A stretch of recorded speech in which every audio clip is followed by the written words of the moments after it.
Hello students, आप लोग कैसे हैं? I hope you all are doing very well. अच्छा, तो आज के वीडियो में हम लोग क्लास 10 के इंग्लिश बुक फर्स्ट फ्लाइट का जो पोएम है how to tell wild animals by Carolyn Wells, इस पोएम को हम लोग डिस्कस करने जा रहे हैं। ये पोएम की जो पोएटेस है वो कैरोलिन वेल्स है, जो कि एक अमेरिकन राइटर है। वो ज़्यादातर बच्चों के लिए पोएम्स और स्टोरीज़ लिखती हैं और उनका वे ऑफ राइटिंग जो है वो बहुत ही फ़नी होता है, क्योंकि बच्चों को ज़्यादातर फ़नी चीज़ पसंद आती है। ये तो सभी को पता होगा, बच्चों को ज़्यादातर फ़नी चीज़ पसंद आती है, ज़्यादा इंटरेस्टिंग लगती है। तो इसीलिए वो बच्चों के लिए जब पोएम लिखती हैं तो फ़नी वे में लिखती थी। तो आज की जो पोएम है ये वाइल्ड एनिमल्स के बारे में, जैसा कि आप पिक्चर में देख रहे हैं, यहाँ पर कई तरह के वाइल्ड एनिमल्स है। लायन है, एलिफेंट है, जिराफ है, राइनोसिरोस है, मंकी है। ये सारे काफ़ी फ़नी टाइप के लग रहे हैं, लेकिन वाइल्ड एनिमल्स एक्चुअली में फ़नी नहीं होते हैं। वो बहुत ही डेंजरस होते हैं। वो किसी की जान भी ले सकते हैं। वाइल्ड एनिमल्स और पेट एनिमल्स में यही डिफरेंस होता है। तो कैरोलिन वेल्स जो पोएटेस हैं इस पोएम की, वो हमें कई तरह के एनिमल्स की कैरेक्टरिस्टिक्स बता रही है, मतलब उनकी विशेषताएं बता रही है कि अगर आप कभी बाय चांस अगर कभी आपको उनसे मिलने का मौका मिले तो आप किस तरीके से आप उनको पहचान सकते हैं कि वो कौन से जानवर है। वो सारे वाइल्ड एनिमल्स के बारे में बहुत ही फ़नी वे में आपको इस पोएम में बताएंगे। और इस पोएम में काफ़ी सारे वाइल्ड एनिमल्स को इंट्रोड्यूस किया गया है, जैसे कि एशियन लायन, बंगाल टाइगर, फिर क्रोकोडाइल, हाइना, ये सब बेयर, ये सब के बारे में आपको इस पोएम में बताया गया है। तो चलिए हम लोग ये पोएम पढ़ना शुरू करते हैं।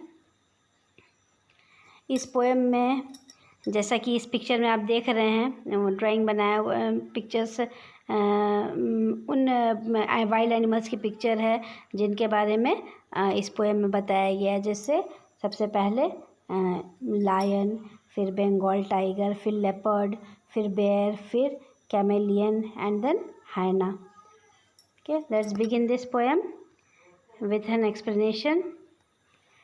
फर्स्ट पैराग्राफ में पोएटेस बोलती हैं, if you ever should go by chance to jungles in the east and if there should you to advance a large and tawny beast. Tawny means होता है yellow colour. Tawny means yellow colour होता है। तो poetess जो कि एक American poet है, और उनके लिए, एक अमेरिकन पर्सन के लिए, ईस्ट का मतलब एशिया और एशियन एंड अफ्रीकन कंट्रीज़ होता है।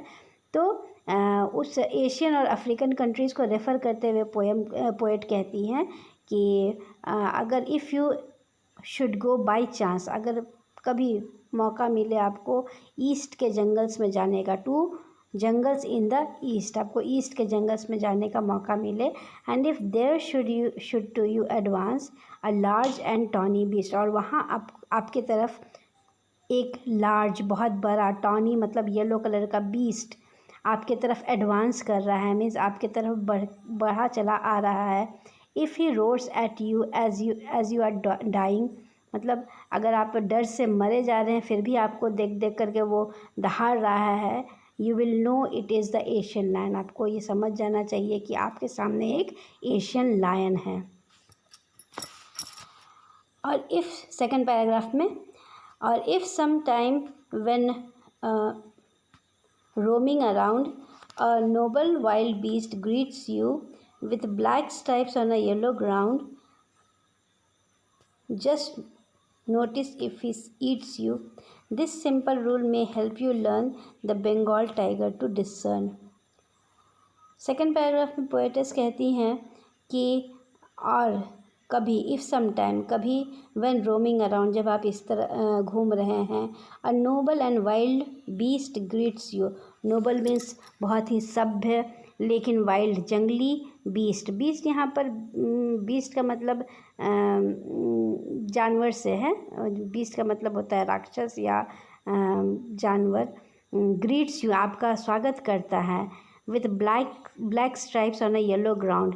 अब black stripes on a yellow ground का मतलब यहाँ पर ग्राउंड मतलब ज़मीन नहीं है, यहाँ ग्राउंड का मतलब होता है टाइगर का जो बॉडी है वो येलो कलर का उसका स्किन है, एंड येलो कलर के स्किन पर ब्लैक स्ट्राइप्स बने हुए हैं।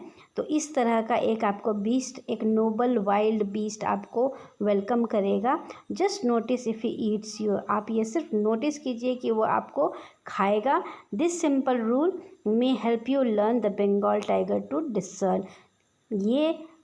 यही एक तरीका है कि आप एक बंगाल टाइगर को पहचान सकते हैं। ये एक सिंपल रूल से आप बंगाल टाइगर को पहचान सकते हैं। डिसर्न, DISCERN, डिसर्न मीन्स होता है पहचानना, टू आइडेंटिफाई। तो अगर इस तरह का कोई जानवर आपके सामने आता है, नोबल है, दिखने में सभ्य है, शरीफ है, लेकिन फिर भी वो आपको मारकर खाने से छोड़ेगा नहीं।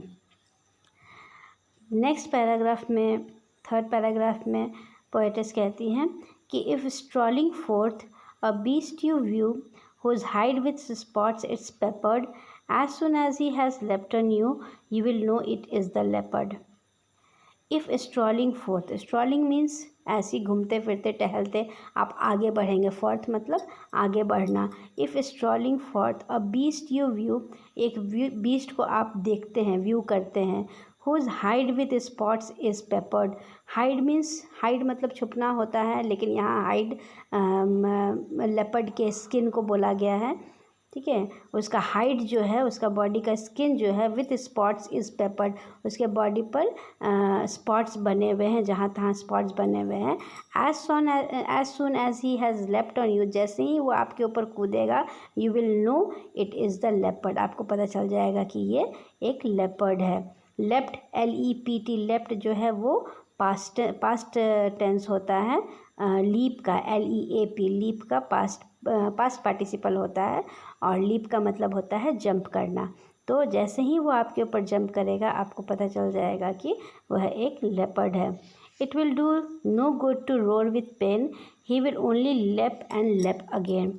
आपको चिल्ला दर्द से कराहने के बावजूद कोई फ़ायदा नहीं मिलेगा, वो लेपर्ड आपको छोड़ेगा नहीं, वो आपके ऊपर बार बार जंप करता रहेगा। फोर्थ पैराग्राफ में पोएटेस कहती है, if when you are walking around your yard you meet a creature there who hugs you very very hard, be sure it is the bear. अगर if when you are walking around your yard, आप अपने घर के चारों तरफ कहीं अपने yard में घूम रहे हैं, you meet a creature there, आप एक क्रिएचर से मिलेंगे, आप एक जीव से मिलेंगे। Who hugs you very very hard, ये जीव कोई इंसान नहीं होगा, ये एक एनिमल ही होगा, लेकिन वो इंसानों की तरह आपको गले लगाएगा, वो भी बहुत ज़ोर से। तो be sure it is the bear, आपको ये मालूम हो जाना चाहिए, आप ये मान लीजिए कि ये एक बेयर है, एक भालू है। If you have any doubt I guess he will give you just one more caress, और अगर आपको इसके बारे में ज़रा सा भी डाउट होगा तो वो आपको और भी ज़ोर से कस करके आपको गले लगा लेगा। तो ये भी एक तरह से डेंजरस है, ये कोई बहुत अच्छी बात नहीं है कि भालू आपको गले लगाएगा, वो अपने ताकत से आपकी हड्डी को तोड़ सकता है। तो इस तरह से हम देखते हैं कि पोएटेस ने बड़े ही फनी वे में सारे जानवर्स को, सारे एनिमल्स को डिस्क्राइब किया है। आपको कहीं भी ऐसा नहीं लग रहा होगा कि ये एनिमल्स जो हैं वो डेंजरस हैं, ख़तरनाक है। लेकिन पहले पैराग्राफ में जो हम लोगों ने एशियन लायन के बारे में बात किया था, उसमें भी पोएटेस आपके मरने की ही बात करती है, मतलब जिसको वो एशियन लायन मिलेगा वो मर जाएगा डर करके, जब बंगाल टाइगर मिलेगा तो वो मिलने वाले को खा जाएगा। लेपर्ड भी है, वो आपके ऊपर जंप करने लगेगा। तो इस तरीके से पोएटेस बता रही हैं कि ये काफ़ी डेंजरस एनिमल्स हैं, लेकिन ये डरा नहीं रही है, काफ़ी फ़नी वे में बता रही हैं। नेक्स्ट पैराग्राफ में, फिफ्थ पैराग्राफ में, though to distinguish beast of prey a novice might nonplus. Novice मतलब होता है NOVIC, नोवाइस मतलब होता है unexperienced person. Might nonplus मतलब होता है आश्चर्यचकित हो जाए, ना पहचान पाए, मतलब उसको सिंस उसको एक्सपीरियंस नहीं है। तो though to distinguish beast of prey, beast मतलब कि शिकार करने वाले जानवर। तो शिकार करने वाले जानवरों को एक अनएक्सपीरियंस्ड आदमी ना पहचान पाए, वो अचंभित हो जाए, वो पहचान ना पाए, डिस्टिंग्विश ना कर पाए। लेकिन the crocodiles you always may tell from hyenas thus, लेकिन फिर भी एक क्रोकोडाइल को एक हाइना से, क्रोकोडाइल मतलब घड़ियाल होता है और हाइना मतलब लकड़बग्घा होता है। तो क्रोकोडाइल्स को आप एक हाइना से, लकड़बग्घे से, फिर भी आप कितने भी इनएक्सपीरियंस्ड हो, आप सिर्फ एक सिंपल रूल से आप दोनों को डिस्टिंग्विश कर पाएंगे, अलग अलग कर पाएंगे। कैसे? पोएटस कहती है कि हाइनाज कम विथ मेरी स्माइल्स, जो लकड़बग्घे होते हैं, हाइनाज होते हैं, वे लोग उनके चेहरे पर एक स्माइल होगी। But if they weep they are crocodile, अगर वो जानवर जो है अगर वो रोएगा तो वो क्रोकोडाइल होगा। यानी कि अगर जो ये हाइना आपको मारने के लिए आएगा या क्रोकोडाइल आपको मारने के लिए आएगा, तो दोनों में सिर्फ अंतर ये होगा कि हाइना जो है वो मारते समय भी स्माइल करता रहेगा और क्रोकोडाइल जो है वो रोता रहेगा, मतलब उसकी आंखों से आंसू निकलते रहेंगे। वैसे भी मगरमच्छ की आंसू वाली कहावत तो आपने हिंदी में सुनी ही होगी, तो ये उसी का रेफरेंस है। नेक्स्ट पैराग्राफ में, 6th पैराग्राफ में एक कैमेलियन के बारे में बात किया जा रहा है। कैमेलियन मतलब गिरगिट। A true chameleon is a small a lizard sort of thing. तो पोएटेस कहती हैं कि एक असली कैमेलियन जो होता है वो छोटा होता है, स्मॉल होता है। A lizard sort of thing, एक छिपकली की तरह दिखता है। He hasn't any ears at all and not a single wing, उसका कान नहीं होता है या फिर कोई पंख नहीं होता है।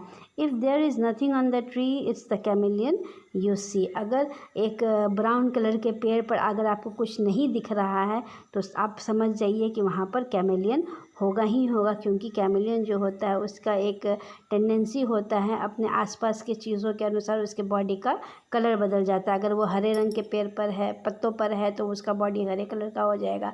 अगर वो ब्राउन कलर के ब्रांच पर है या ट्रंक पर है तो उसका बॉडी का कलर ब्राउन हो जाएगा। तो अगर आप एक पेड़ को देखते हो और अगर आपको वहाँ पर कुछ भी नहीं नज़र आ रहा है तो आप समझ लीजिए कि वहाँ पर पक्का एक कैमेलियन है। तो ये एक पोएम है जो कि बहुत ही फ़नी वे में आपको बहुत सारे वाइल्ड एनिमल्स जो कि डेंजरस है, डेंजरस वाइल्ड एनिमल्स के बारे में बहुत ही ह्यूमरस वे में आपको इस पोएम में बताया गया है। आई होप आपको ये पोएम समझ में आया होगा।